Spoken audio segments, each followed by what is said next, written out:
ரோஷன் ராஜகிருஷ்ணா. இன்னைக்கு இந்த நாள் இனிய நாள் அப்படின்னு சொல்லுவாங்க இல்லையா, அந்த மாதிரி எனக்கு இனிய நாளாக அமைஞ்சிருக்கு. காரணம் என்ன தெரியுமா? என் இனிய நண்பர், அதாவது நாங்கள் கிட்டத்தட்ட ஒரு 30-40 வருஷமாக நல்ல பழக்கம். கலை உலகத்தில் ஒரு கலக்கிட்டு இருக்காரு. அவர் வந்து நடிகர், பின்னணி குரல் கலைஞர். ஒரு லாங்குவேஜ் மட்டும் இல்லை, 2 லாங்குவேஜ், தமிழும் தெலுங்கும். தெலுங்கில் கலக்கிட்டு இருக்காரு. வாய்ஸ், அவருடைய வாய்ஸ் அப்படி ஒரு அருமையான மைக் வாய்ஸ். அதாவது எப்படி சொல்லுவாங்கன்னா, சிம்ம குரலோன்னு சொல்லுவாங்க இல்லையா, சிவாஜி சாரை சொல்லுவாங்க, என்டி ராமன் சாரை சொல்லுவாங்க. ஆனால் 2 சேர்ந்த கலவை இது நாராயண பாபு சார். நாராயண பாபு சார்னா நிறைய பேருக்கு தமிழ் ஃபீல்டில் இருக்கிறவங்களுக்கு நிறைய பேருக்கு தெரியும், தெலுங்கு ஃபீல்டையும் தெரியும். அதாவது ஆந்திரா முதல் தமிழ்நாடு வரை கலக்கிட்டு இருக்காரு நாராயண பாபு சார். அவர் வந்து தமிழ்லேருந்து தெலுங்குக்கு டப்பான ஹீரோஸ் படங்கள் வந்து விஜயகாந்த் சார்லேருந்து, சிவாஜி சார்லேருந்து, ரஜினி சார்லேருந்து, நிறைய ஹீரோஸ்க்கெல்லாம் வந்து தெலுங்கில் வாய்ஸ் கொடுத்துருக்காரு. தமிழ்லேயும் நல்ல கேரக்டர்ஸ்லாம் பேசிகிட்டு இருக்காரு, ஹீரோவுக்கும் பேசியிருக்காரு. அப்புறம் வந்து பல, அதாவது அவர் வந்து எப்படின்னா சகலகலா வல்லவன் வாய்ஸில். அதே மாதிரி நடிப்பு கொடுத்தா பிச்சு பிடகு எடுத்துருவார் அவர் நாராயண பாபு சார். அது மட்டும் இல்லை, அதாவது ஒரு கலைஞர் வந்து சிவாஜி சாருக்கு ரசிகராக இருப்பாங்க, எம்ஜிஆர் சாருக்கு ரசிகராக இருப்பாங்க. ஆனால் இவர் எப்படின்னா வாய்ஸில் சிவாஜி சார் மாதிரியே பேசி நடிப்பு மீன்ஸ் எம்ஜிஆருடைய ரசிகன் இல்லை, பக்தன். எம்ஜிஆர்னா அப்படி ஒரு உயிரை வந்து எம்ஜிஆர் மாதிரிலாம் நடிப்பார். நாங்கள் சில நாடகங்கள்லாம் அவர் கூட நான் நடிச்சிருக்கேன். அது எம்ஜிஆர் சார் மாதிரியெல்லாம் நடிப்பார். ஒரு மிகப்பெரிய கலைஞன். அவருக்கு வந்து எப்படி சொல்லணும்னா, நீங்கள் சொல்கிறத விட நீங்களே பாருங்கள். வணக்கம் நாராயண பாபு சார். வணக்கம் ரோஷன் ராஜகிருஷ்ண சார். வணக்கம். ஆர்ஆர்கே யூடியூப் சேனல் நேயர்களுக்கு வணக்கம். சார் என் பற்றி சொல்லியிருக்காரு. கடந்த 40 வருடங்களாக நண்பர்கள், நிறைய டப்பிங்லாம் சேர்ந்து பேசியிருக்கோம்.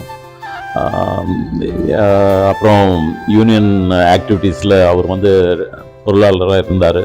அதுலேயும் நான் ஒர்க் பண்ணியிருக்கேன். Past 22 years South Indian cine artist dubbing யூனியனில் நான் பல போஸ்ட்கள் பண்ணியிருக்கேன். அதாவது ஜாயிண்ட் செக்ரட்டரி, வைஸ் பிரசிடென்ட், இப்படி நிறைய போஸ்ட் பண்ணியிருக்கேன். அவரும் நிறைய வருஷமாக பண்ணிட்டு இருந்தார். அவர் பற்றி நான் சொல்கிறதுக்கு புதுசாக ஒன்றும் இல்லை. ஏன்னா அவர் சைல்டு ஆர்டிஸ்ட்லேருந்து பெரிய நடிகர். அவர்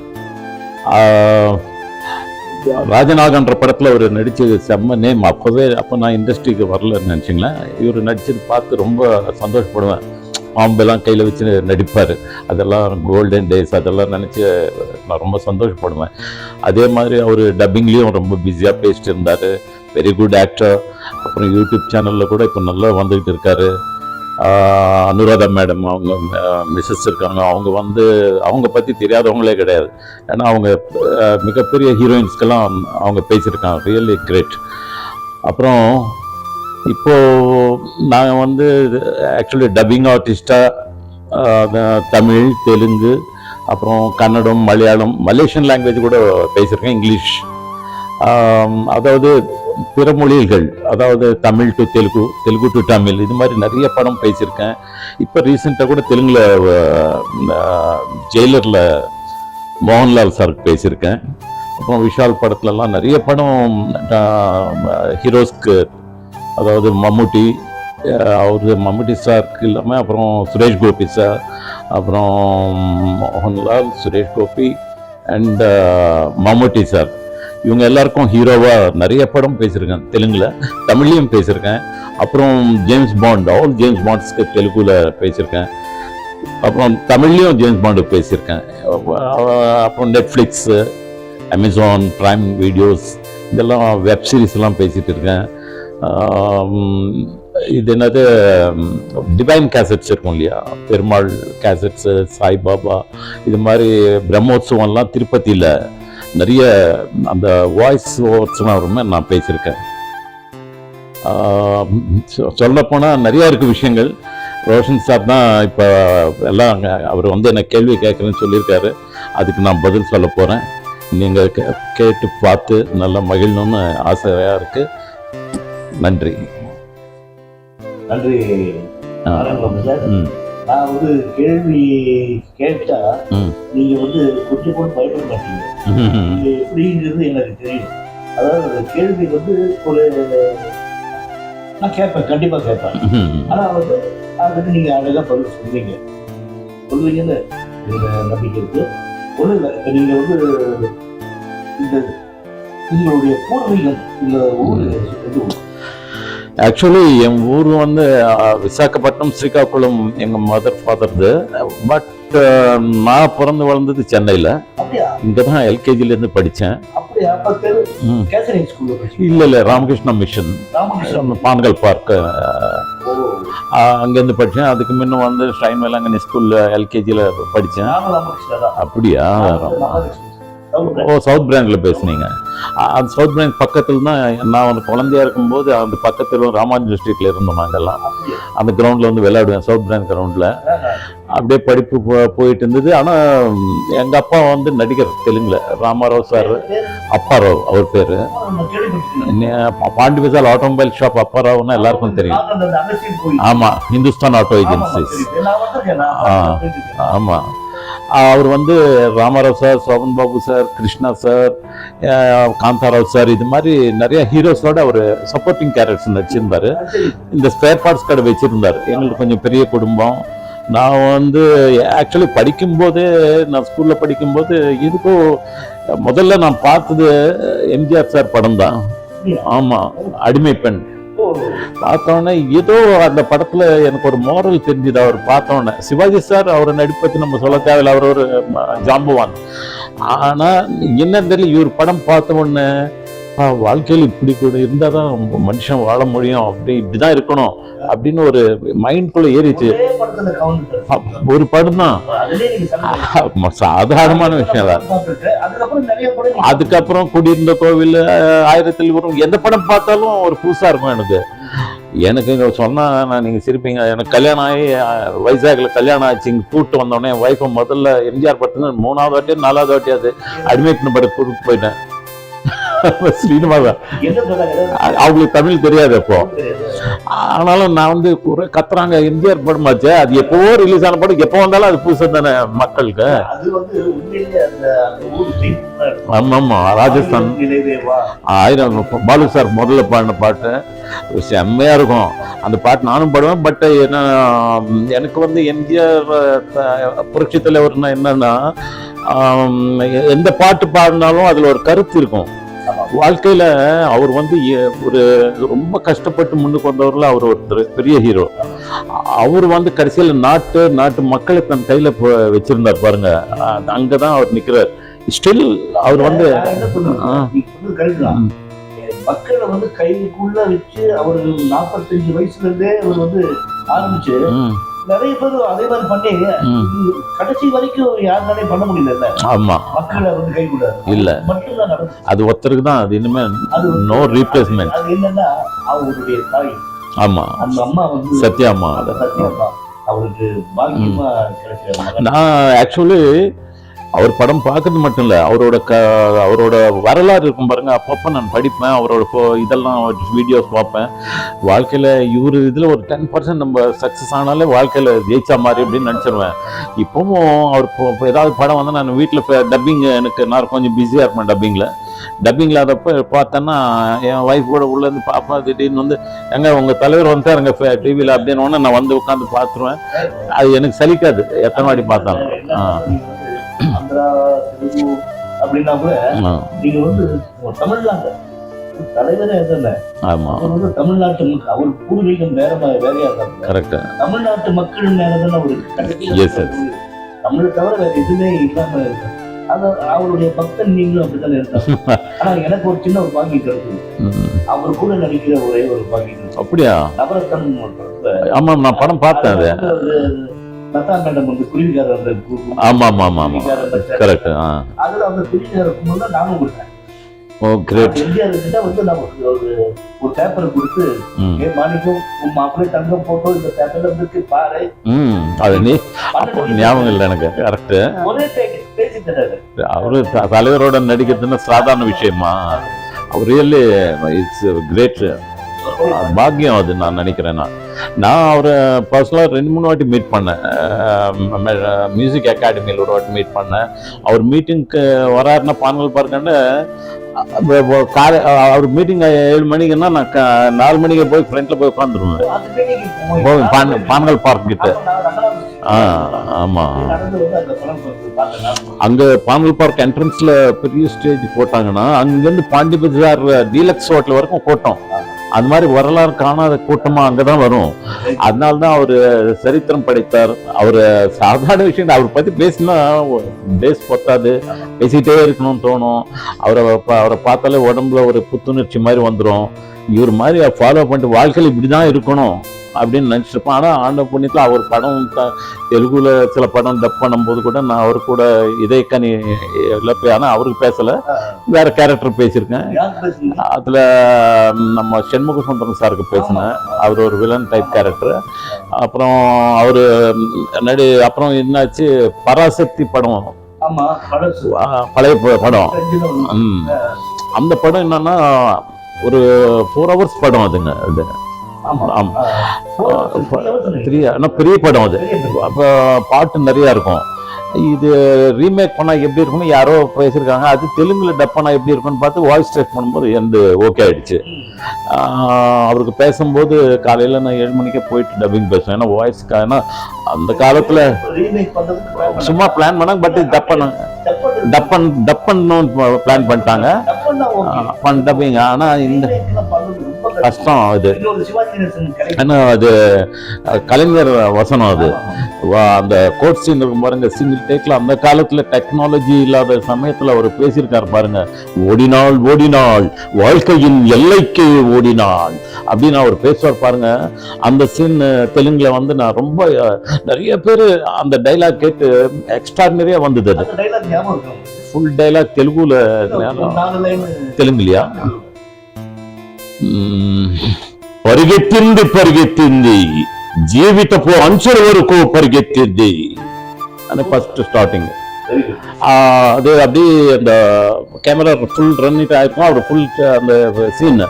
அப்புறம் பூஜாரியோட ஒரு டைலாக், அதெல்லாம் செம்ம சீன்ஸ். நான் நினைச்சேன் இந்த படம் அவர் வந்து லைஃப்க்கு கொடுத்த படமாச்சு அவருக்கு. ஆமா ஆமா, எனக்கு ஆமா ஆமா ஆமா, கலைஞர் கலைஞர் அவர்கள் அந்த டைலாக்ஸ் எழுதினார் பாருங்க. அவருக்கு வாழ்க்கை கொடுக்கணுன்றதுக்கு அவர் எழுதினாரோ இல்லை இவருக்காக முன்னாடி அதுல அது ஒரு பெரிய வரலாறுங்க அது பேசுறதுக்கு. அதனால அந்த படத்துல எனக்கு நல்ல நேம் வந்தது. நிறைய பேர் பார்த்து சூப்பரா செட் ஆச்சுங்க உங்க வாய்ஸ் அப்படின்னு சொன்னாங்க. அதுக்கப்புறம் சிவாஜி சாருக்கு ஒரு 10-15 படம் பேசியிருக்கேன் நான். ஹரிச்சந்திரா, உத்தமன், அப்புறம் ராஜபாட் ரங்கதுரை, இது மாதிரி படம்லாம் நான் தெலுங்குல அவருக்கு பேசினேன். அவருக்கு உங்க வாய்ஸ் தாங்க செட் ஆகுது அப்படின்ட்டு என்னை ரொம்ப பாராட்டினாங்க. முக்கியமா எனக்கு ரொம்ப சந்தோஷம் என்னன்னா, வாழ்க்கையில மறக்க முடியாது பராசக்தி. அவள்தான் அது என்னோட லைஃப் அச்சீவ்மெண்ட் அப்படின்னு நினைச்சிட்டேன் நான். கிட்டத்தட்ட இப்படி தமிழ் தெலுங்குல வந்து வில்லன்ஸ், ஹீரோஸ் மம்முட்டி, சுரேஷ் கோபி, மோகன்லால் சார், அப்புறம் விஜயகாந்த் சார், சத்யராஜ், மோகன்லால், நிறைய. ஆமா, ஒரு 45 படம் பேசியிருக்கேன் தெலுங்குல. அப்புறம் பிரபு சாருக்கு நிறைய பேசியிருக்கேன். ரஜினி சாருக்கு ஒரு 3-4 படம் பேசியிருக்கேன் தெலுங்குல. தெலுங்குல வந்து தகா கோரலு, தெலுங்குல வந்து தமிழ்ல வந்து எனக்கு ஞாபகம் ஸ்ரீதேவி ஹீரோயின் அதுல. அப்புறம் முரட்டுக்காலை, டாக்ஸி டிரைவர், இது மாதிரி பிற மொழிகளில் நடித்த படங்கள்லாம் நான் டப் பண்ணேன். ஒரு வாட்டி அவர் பிரசாத் லேப்ல நான் டப்பிங் பேசிட்டு இருக்கேன். திடீர்னு உள்ள வந்து உட்காந்துருக்காரு அவர் டப்பிங் பேசுறதுக்குன்னு. ரஜினி சார் எனக்கு தெரியாது ஒரு உள்ள வந்தது. பார்த்தேன் திடீர்னு லைட் போட்டாங்க. என்னடா டேக்கில் லைட் போடுறாங்கன்னு பார்த்தா பின்னாடி இவர் உட்காந்துருக்காரு. ஏன்பா இப்போ லைட் பண்ணுங்க, அவர் டேக்கில் இருக்காரு, ஏன்பா இப்படி பண்ணாங்க. அவர் அவங்கள சொன்னார், இல்லை சார் அவர் கொஞ்ச நேரம் ரெஸ்ட் எடுக்கட்டும், நீங்கள் பேசுங்க. போய் அவருக்கு வணக்கம் சார் அப்படின்னேன். ரொம்ப நல்லா இருக்கும் உங்கள் வாய்ஸ், செம்மையாக இருக்கே அப்படின்னாரு. எல்லாம் நிறைய ஒரு 5 நிமிஷம் என்னோட பேசினார் அன்றைக்கி டெசா பிலாபில். ஏங்க நான் வந்து உங்களுக்கு டிஸ்டர்ப் பண்ணிட்டேன் இப்படிலாம் பேசிட்டு இருக்காரு. பரவாயில்ல சார், நீங்கள் உங்களுக்கு டைம் ப்ரீஷியஸ் இல்லையா, நீங்கள் எனக்கு சில தெலுங்கு படத்தை பற்றியும் கேட்டார். என்ன இது இந்த படம் எப்படி இருக்கும் சார், உங்களுக்குன்னு நிறைய படம் இருக்குது சார் நடிக்கணும்னா, அந்த படம்லாம் உங்களுக்கு தான் சார், நீங்கள் நடித்தா தான் நல்லாயிருக்கும் அப்படின்ட்டு நான் பேசினேன். ஆமாம். அப்புறம் ஒரு ஃபோட்டோ அவரோட அந்த டெரர்னு ஒரு படம் ரஜினி சார் 100வது படம் நடித்தார். அவர் நடிக்கும்போது அவர் 100 days ஃபங்க்ஷன் வந்து எனக்கு இது மெமெண்டோ கொடுத்தார் அவர் கையால். ரஜினி அப்போ வயசு எனக்கு கல்யாணம் ஆகலை, 20 வயசு இருக்கும் எனக்கு. இந்த அது எதுக்கு இருக்குது, அப்புறம் காட்டுறோம் உங்களுக்கு.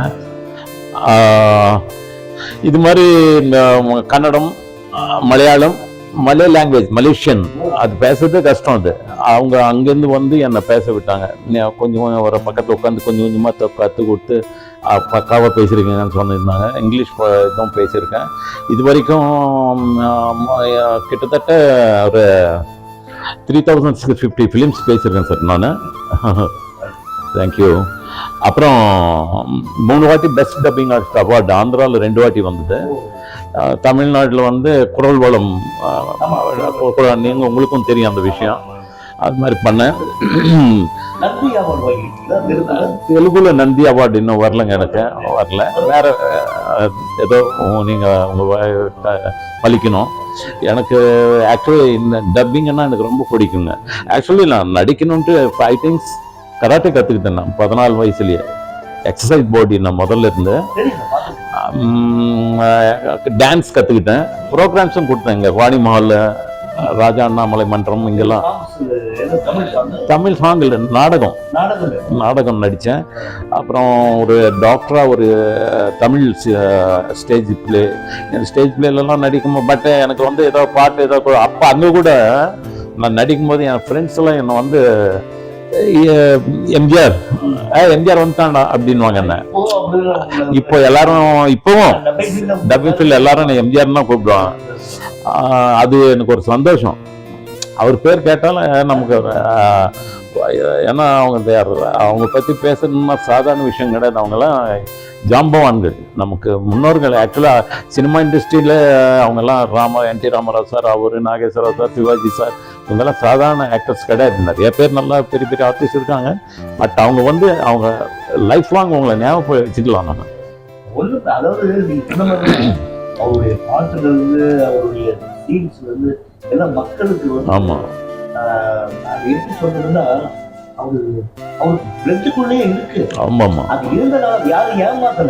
உழைப்பால் உழைந்த, அதாவது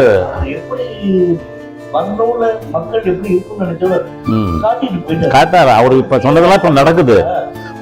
உழைப்பால் உயர்ந்தவர்கள் அப்படின்னு சொன்னா அவங்க முதல் பிளேஸ் வந்து புரட்சி தலைவர் தான். 45 வயசுல சின்ன வயசுல இருந்தே நாடகத்துல அவங்க பிரதர் கூட நடிச்சிட்டு அப்பதான் என் மாமா பாளைய மாமாவும் அவங்களாம் ஒரு குரூப், ஒரே ரூம்ல தான் இவங்கெல்லாம் தங்கி இருந்து நாடகம்லாம் நடிச்சு நடந்தே போய் சாப்பாடு. இன்னைக்கு வந்து central railway station MGR railway station அது ரொம்ப சந்தோஷம். அந்த போட்டோ எடுத்து வச்சிருக்கேன். அந்த அந்த சீட்ல இருந்தாங்க அவங்களாம். ஆமா ஆமா அவங்களாம் வந்து ரூம்ல ஆமா கரெக்டா நடந்தது பாத்தீங்களா. அந்த மாதிரி அது உண்மையா இருந்தாலும் நடக்கும். நம்மளே வந்து கால் செலவு பண்ணி நம்மளே ஒரு பேனர் வைக்கிறதோ, ஒரு கட் அவுட் வைக்கிறதோ, ஒரு விளம்பரப்படுத்துறதோ ஆட்டோமேட்டிக்கா அமைஞ்சது. இதெல்லாம் அது வந்து அவங்களுக்கு அந்த ஆண்டவன் எழுதி வச்சிருக்காங்க.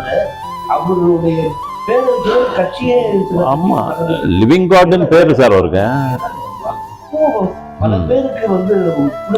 இப்போ புது ஜென்ரேஷன்ல இருக்கிறவங்க கூட அவரு எம்ஜிஆர் படம்னா அடிமை பெண், இப்ப ரீசெண்டா கூட நான் அன்னைக்கு டப்பிங்ல உட்காந்து அடிமை பெண் படம் போட்டு பார்த்தேன். அது அந்த ஒரு I think more then 20 times நான் பார்த்திருப்பேன்.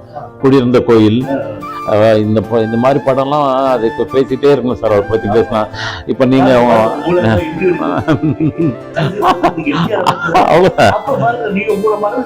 ஆமாம் சார், அது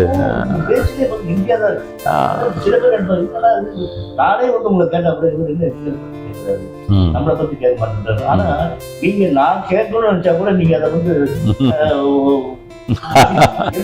அப்படி உள்ள சந்தோஷம். ஏன்னா உங்களுக்கு எல்லாம் நீங்கன்னா அவரோட எல்லாம் ஒர்க் பண்ணிருக்கீங்க நிறைய படம். சிவாஜி சார் அவரோட பெரிய பெரிய ஹீரோஸ் எல்லாம் உங்களுக்கு பழக்கம். ஓஹோ, நீங்க தான் தெலுங்குல? ஆமா. ஓ ஆமா ஆமா. ஓஹோ ஆமா ஆமா. ఓ వచ్చి గుడ్డి చేశాడు. పుండరీక పీపుల్ ఆరాధన హిందీలో అది తెలుగులో ఎన్టీఆర్ యాక్ట్ చేశారు కదా. అవునవును. ఆయన ప్రొడ్యూసర్, నేను హీరో. మీరు తెలుగు కూడా బాగా మాట్లాడుతున్నారు, తెలుగు నల్లా పేసిட்டு இருக்கீங்க.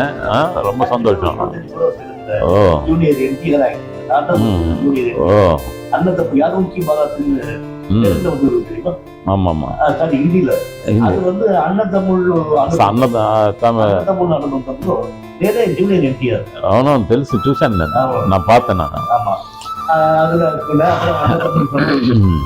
கிருஷ்ணா சாருக்கு கொத்த காப்புறம்ல நானும் ஸ்ரீதேவியும் ஜோடி. எனக்கு ஜோடி வந்து ஸ்ரீதேவி.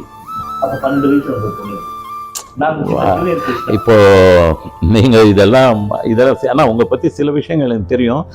இப்போ சொல்றதை பார்த்தா ஐயோ நல்ல வேலை, நீங்க வேற நல்ல நல்ல விஷயங்கள்லாம் தெரிஞ்சுக்கிட்டேன் நான். ஏன்னா நம்ம எல்லாம் நல்ல விஷயம் தான் மக்களுக்கு தேவைப்பட்டு தான் நம்ம பேசிட்டு இருக்கோம். ஐ ஆம் வெரி ஹாப்பி. ஆனால் ஃபீல்டில், சினி ஃபீல்டில் என்னென்னா அப் அண்ட் டவுன்ஸ் இருக்குங்க சார் வாழ்க்கையில். ரொம்ப கஷ்டப்படணும், உழைப்பால் உயரணும்னா அவங்க தான் நம்மளுக்கு முன்னாடி ஹீரோஸ்லாம் இருக்காங்க, அவங்கள தான் ஃபாலோ பண்ணணும். நான் ஸ்டில் இப்போ வந்து நான் தமிழ் டப்பிங் ரைட்டராக கூட பண்ணிட்டு இருக்கேன் நான் சில படம். Tamil to Telugu, Telugu to Tamil. இப்போ ஒரு கார்ட்டூன், அதாவது இந்த அனிமேஷன் மூவி தீரான்னு சொல்லிட்டு, அது அனிமேஷன் தமிழில் டைலாக்ஸ் நான் தான் எழுதினேன், வசனம்லாம். Tenali Raman, Sri Krishna Devaraya voice over. And Sri Krishna Devaraya நான் தான் வாய்ஸ் கொடுத்தேன், ரைட்டர் நான் தான் அதுக்கு.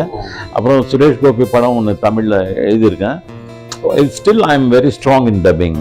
அதாவது இப்போ நெட்ஃப்ளிக்ஸில் ரீசெண்டாக வெப் சீரிஸ், அதில் வந்து நான் அவுட்டர் ரேஞ்சுன்னு ஒரு படம், அதுக்கு வெப் சீரிஸில் ஃபர்ஸ்ட் சீசன் 1, சீசன் 2 எல்லாம் நான் தான் பேசிட்டு இருக்கேன்.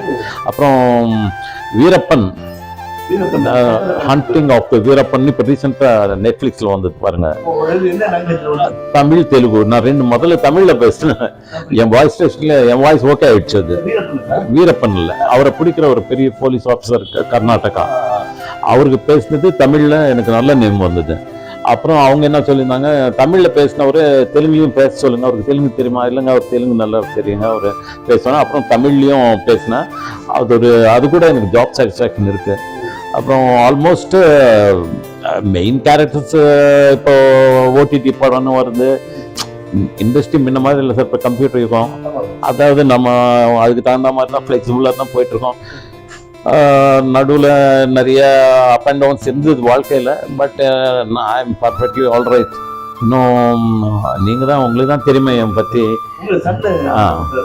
என் சன் வந்து ஆக்சுவலி இங்கே எஸ்ஆர்எம்மில் பிடெக் முடிச்சிட்டாரு.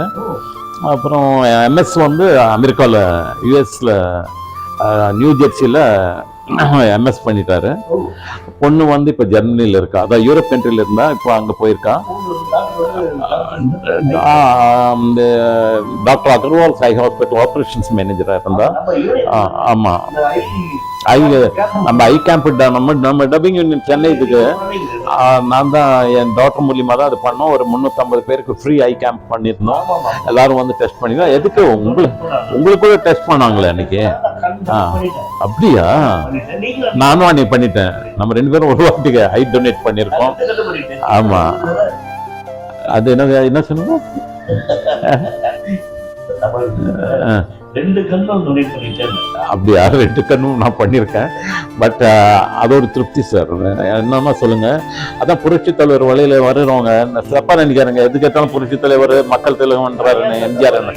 ஒன்றும் இல்லை, அவர் கற்றுக் கொடுத்த சில விஷயங்கள் நான் ஃபாலோ பண்ணி தான் நம்ம இல்லாட்டாலும் இருந்தாலும் மறைந்தாலும் பேர் சொல்ல வேண்டும் அப்படின்னு சொன்னாங்க பாருங்க. அதுக்கு இது ஒரு உதாரணம். பாடுவேன், 2-3 லைன் பண்ணுவேன். கண் போன போக்கிலே கால் போகலாமா, கால் போன போக்கிலே மனம் போகலாமா, மனம் போன கண் போன போக்கிலே கால் போகலாமா, கால் போன போக்கிலே மனம் போகலாமா. சூப்பர். அனுபவிச்சு பாருங்க. அப்புறம் 3 எழுத்தில் என் மூச்சிருக்கும் அந்த பாட்டும் தெரியும். ஆமா, எங்க பொண்ணு இப்போ அங்க யூரோப்ல இருக்கா. அவளும் டப்பிங் ஆர்டிஸ்ட், எங்க பையனும் டப்பிங் ஆர்டிஸ்ட். மெம்பர் எடுத்திருக்கேன். அவங்க வந்து சைல்டு ஆர்டிஸ்டா ஒர்க் பண்ணாங்க. அப்போ வந்து நான் வந்து ஜாயிண்ட் செக்ரட்டரி இருக்கும்போது அவங்க பசங்க டப்பிங் கார்டெலாம் பேசுறாங்கன்னு பேர் வரக்கூடாது. நம்ம இது பண்ணாலும் ஸ்ட்ரைட் ஃபார்வர்டா இருக்கணும். அது என்னன்னா ஆகட்டும், மெம்பர்ஸுக்கு நல்லது பண்ணணும். அவங்க டப்பிங் யூனியன் மெம்பர்ஸ். ஏன்னா நான்லாம் டப்பிங் ஒர்க்குக்கு பிகினிங் ரொம்ப கஷ்டப்பட்டு தான் இந்த ஸ்டேஜுக்கு வந்தேன். இப்போ I am all right, still I am very strong in dubbing. அதனால ஆமாம் நான் வந்து joint secretary and vice president இது மாதிரி 22 வருஷமா பண்ணேன். அதனால என்னன்னா மெம்பர்ஸ்க்கு இப்போ புரட்சி தலைவர் அவர் மைண்டில் வச்சுப்பேன். மெம்பர்ஸ்க்கு இது மாதிரிலாம் பண்ணணும், இதெல்லாம் செய்யணும்னு சொல்லிட்டு அப்படி பண்ணுவேன். ஆனால் அது இப்போ என்னென்னா கொஞ்சம் பிஸியாக இருக்கிறதுனால இந்த படத்துக்கு டப்பிங்ஸ் போகிறது இதெல்லாம் நான் ஏன்னா மற்ற வேலையும் கவனிக்கணும் நம்ம. ஸோ நான் ஒர்க் இஸ் கோயிங் ஆன். ரீசெண்டாக வந்து விஜய் பாபு சார் தெரியும்ல, ரஜினிகாந்த் சாரோட படிக்காதவங்கள தம்பியா நடிச்சவர். அவர் எந்த இதுல படத்துல நடிச்சாலும் இப்போ ரீசெண்டா இப்போ சீரியல் நடிச்சாலும் அவர் எம் வாய்ஸ் தான் கேட்பாரு. இப்போ ரீசெண்டா சன் டிவில பூவா தலையா, இப்போ still it is running 12:30 telecast. Sitaram madam வந்து அவருக்கு ஜோடி, அவருக்கு வந்து மெயின் கேரக்டர் நான் தான் பேசிட்டு இருக்கேன். எனக்கு பூவா தலையா எனக்கு நல்ல நேம் வந்துட்டு. அதாவது சென்டிமெண்ட் ஃபேமிலி ஸ்டோரி, ரொம்ப நல்ல ஸ்டோரி. நானும் அனுபவிச்சு தான் டப்பிங் பேசிட்டு இருக்கேன்.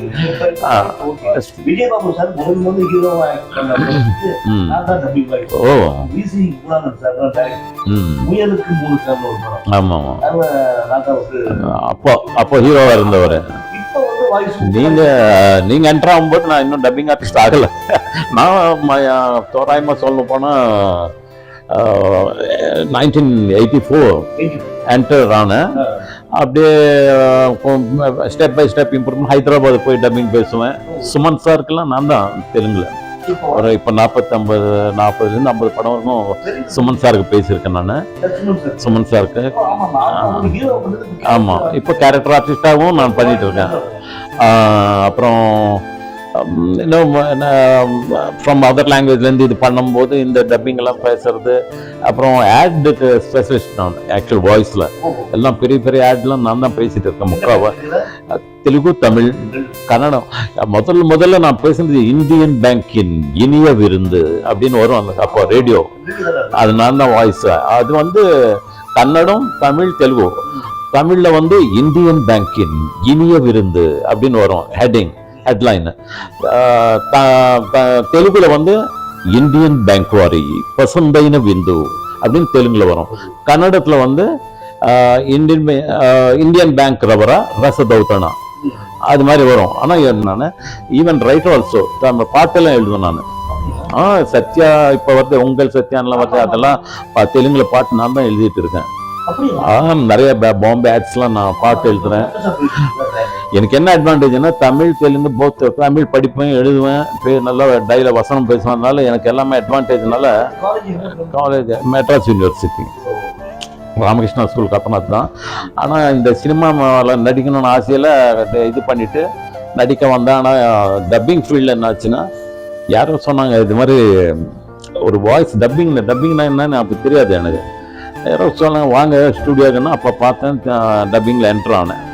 டப்பிங்கில் என்ட்ரு நெல்கல் ரவிக்கு ஒரு நெல்கல் ரவி சாருக்கு கிட்டத்தட்ட ஒரு 100 படத்துக்கு மேலே தெலுங்குல நான் தான் பேசியிருக்கேன். ஒரு 100 days ஃபங்க்ஷன் அவர் சொல்லுவார், உங்கள் நாராயண் பாபு சார் உங்கள் வாய்ஸ் எனக்கு ரொம்ப நல்லா கரெக்டாக இருக்குங்க, என் குரல் மாதிரி இருக்கும் உங்களுதுன்னு என்னை பாராட்டினார். அப்புறம் நெப்போலியன் சார், அருள் பாண்டியன் சார், விக்ரம் சாருக்கு பிகினிங்கில் நான் தான் பேசிட்டு இருந்தேன் எல்லாம் தெலுங்குல. சேது வந்து இப்போ வந்தது இல்லையா, அதுக்கு மின் படம்லாம் அவர் ஹைதராபாத்தில், படம் பேர்லாம் ஞாபகம் இல்லை. மெக்கானஸ் கோல்டு இதெல்லாம் நான் தான் பேசினேன் தெலுங்குல டப்பிங். Mackenna's Gold English to Telugu, ஆமாம் அது பேசியிருக்கேன். அப்புறம் ஆர்னால்ட் ஸ்கார்ஸ்நேகர், ஜெட்லி, சில்வர் ஸ்டாலின், இது மாதிரி நிறைய ஹீரோஸ்க்கு தமிழ் தெலுங்கு ரெண்டும் போத் லாங்குவேஜஸ். இப்போ கூட எந்த நெட்ஃப்ளிக்ஸ் எது வந்தாலும் போத் லாங்குவேஜஸ் நான் பேசிட்டு இருக்கேன் நான்.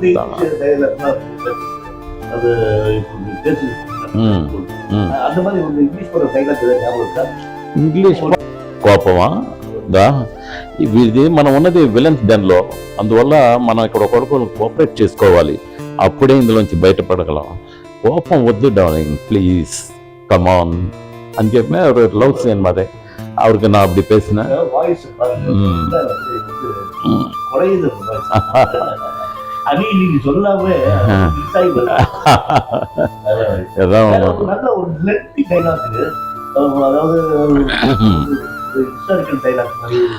சிவாஜி சார் தெரியும், கட்டபொம்மன் சொல்லட்டுமா, மனோகர், அந்த 2 டைலாக் தெரியும் எனக்கு.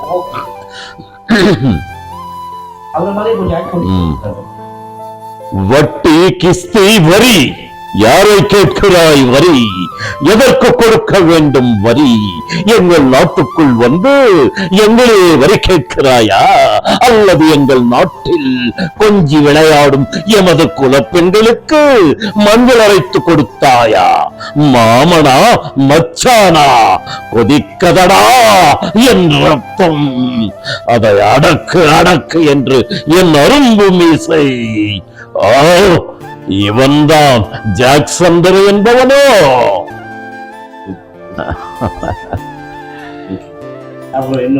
மனோகரா கட்டளையா இது கரை காண முடியாத அறை, பொன்னும் மின்னும் மயிரமும் பூட்டி மகிழ்ந்து கண்ணே முத்தே தமிழ் பெண்ணே என்றெல்லாம் கொஞ்சி கொலாவி, தங்கத்தால் செய்த தொட்டிலே சந்தன பட்டிலே வீரனே என் செல்வனே என்றெல்லாம் என்னை சீராட்டி பாராட்டீர்களோ, அவனை இந்த மனோகரனை சங்கிலியால் பிணைக்கப்பட்டு சபை நடுவிலே நிறுத்தி சந்தோஷம் கொண்டாட வேண்டும் என்றெல்லாம் ஆசைப்பட்டாயே தந்தையே.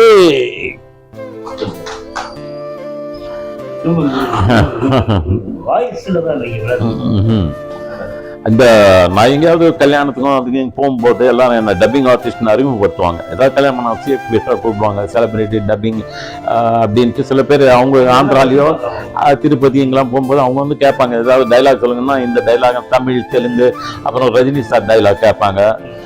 அது தெலுங்குலையும் சொல்லுவேன், தமிழையும் சொல்லுவேன். நான் ஒரு தடவை சொன்னா 100 தடவை சொன்ன மாதிரி கண்ணா, అది తెలుగుல నేను ఒక్కసారి చెప్తే 100 సార్లు చెప్పినట్లే. Better don't come in my way, నా దారి రహదారి, better don't come in my way. இது மாதிரி. அப்புறம் ராமாராவ் சார் தெலுங்குல பேசுவேன், என்டிஆர்து துரியோதனா டைலாக், அது கூட தானவீர சூரகர்ணா அப்பப்ப இந்த ராமாராவ் சார் இவங்க எல்லாம் டைலாகும் பேசுவேன். அதாவது மேரேஜஸ் அவங்க யாராவது கொடுக்கும்போது ஒரு 20 minutes எனக்கு டைம் கொடுப்பாங்க. அது ஏன்னா அவங்க பாவம், அவங்களுக்கு ஒரு என்ஜாய்மெண்ட் இருக்கட்டும், ஒரு என்டர்டைன் பண்ணணும்.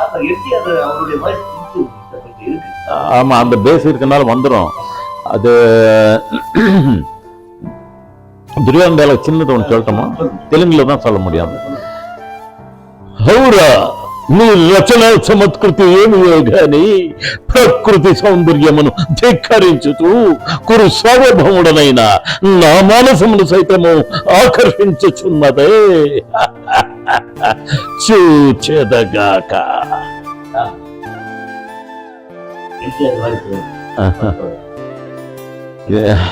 ஒரு வாய்ஸ் அவ கூட நடிச்சு பாத்துருக்கேன்ல.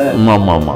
ஏன்னா உங்களுக்கு தெரியாது என்ன இருக்கு, நீங்க தான் சகல கலா வல்லவராஜே, காமெடி பண்ணுவீங்க. நீங்க ஒரு வேர்டு பேச போது அது பிரசன்ட் ஆஃப் ஹியூமர் ஜாஸ்தி உங்களுக்கு. அது என்ன அது ரியலா இல்ல ரியலான்னு தெரியாது. ஆனா நீங்க ஆக்சுவலி பட் ஏதோ ஆண்டவன் புண்ணியத்தில் நம்ம எல்லாம் இப்படி வாழ்க்கை போயிட்டு இருக்கு. ஸ்டில் நமக்கு ஆண்டவன் ஆசீர்வாதம் இருக்கு. நம்ம அதனால போயிட்டு இருக்கோம். நம்ம பசங்க நல்லா இருக்கோம். நம்மளால சார் ஒன்னே ஒண்ணுதான் சார், நம்ம மனசுல ஒருத்தருக்கு கெடுதல் செய்யாம நல்லது நினைச்சா நமக்கு நல்லது தான் நடக்கும். ஆனா ஒருத்தரை கெடுக்கணும்னு நினைச்சா நம்ம ஏதோ ஒரு விதமா அதை வந்து அழிச்சிட்டு. நல்ல ஞாபகம் இருக்கு சார் விஜயகாந்த் சாரோட புரட்சி தலைவருக்கு அப்புறம் அது மாதிரி பண்ணது அவர் தான் நான் சொல்ல முடியும் என்னால. ஏன்னா நான் படிச்சுட்டு எங்களுக்கு பாண்டிபி சார்ல ஆட்டோமொபைல்ஸ் ஆஃப் ஹிந்துஸ்தானோட ஏஜென்சிஸ் இருந்தது இல்லையா, அங்கேருந்து போகும்போது ரோஹிணி லாட்ஜ் பக்கத்துல பெரிய கியூ நிற்கும் காலையில. என்னடா இந்த கியூ எதுக்கு நிற்குதுன்னு ஒரு நாள் போய் பார்த்தா எல்லாருக்கும் டிஃபன் போட்டலாம் கொடுக்குறாங்க, சாப்பாடு போட்டலாம். என்னன்னா விஜயகாந்த்னு ஒருத்தர் இருக்காரு. விஜயகாந்த் யார் அவரு அப்படின்னு அப்போ தெரியாது அவர் யாருன்னு எனக்கு. இன்னும் புதுசாக வந்திருக்காருங்கிற ரோஹிணி லாட்ஜ் கிட்ட இருப்பாரு. அவர் எல்லாருக்கும் டெய்லி கொடுக்குறாரு. அதாட்டா ஹீரோ ஏதோ சின்ன படம் நடிக்கிறாரு, அவர் இப்போவே இப்படி பண்றாருன்னா உண்மையா அவங்க அது மாதிரி ஆளுங்கெல்லாம் நல்லா இருக்கணும். அவங்க நல்லா இருந்தாதான் ஒரு நல்லது கெட்டது பார்க்கறதுக்கு ஆளுங்க இருப்பாங்க. அப்படிப்பட்டவங்க தான் வரணும். ஆனா எனக்கு ரொம்ப சந்தோஷம் என்னன்னா புரட்சி தலைவர் மாதிரி அவரும் ஏழைங்களுக்கு சாப்பாடு போடுறது, அவங்களுக்கு கஷ்டத்தை உணர்ந்து அவங்க கஷ்டத்தில் இருக்கவங்களுக்கு ஹெல்ப் பண்ணுறதுன்னா எனக்கு ரொம்ப பிடிக்கும். ஏன்னா என் மைண்ட் செட் எப்பவுமே பாசிட்டிவாக தான் திங்க் பண்ணும். ஆனால் அதே விஜயகாந்த் சாருக்கு நான் தெலுங்குல வந்து ஒரு 45-50 படம் பேசுவேன். தென்னவன் பேசினேன் சார் தெலுங்குல. எனக்கு செம்ம நேம். அதெல்லாம் பொலிட்டிக்கல் பேக்ரவுண்ட் ஸ்டோரி. அது திட்டுறது தான், எல்லாரும் திட்டுறதுன்னு ஒண்ணு இல்லை. அதாவது பிரசன்ட் பாலிடிக்ஸ் பத்தி பேசுறது. மக்களை எப்படி நீங்க வந்து உங்களை கேள்வி அவங்களை வந்து நிக்க வச்சு கேட்கணும், அதுதான் வாழ்க்கைன்ற மாதிரி பேசும்போது அந்த படம் எனக்கு நல்ல நேம் வந்தது. செம்ம எலெக்ஷன் கமிஷனர் அது பேர். அவர் வந்து அதுல எலெக்ஷன் கமிஷனர் கேரக்டர் அதுல. ஆனா நிஜ வாழ்க்கையிலையும் அவர் உண்மையாவே நல்லா நிறைய பண்ணுங்க. அப்படி அன்பார்ச்சுனேட்லி வெரி வளர்ந்தாலும் கண் வந்து இங்க வரக்கூடாது சில பேருக்கு.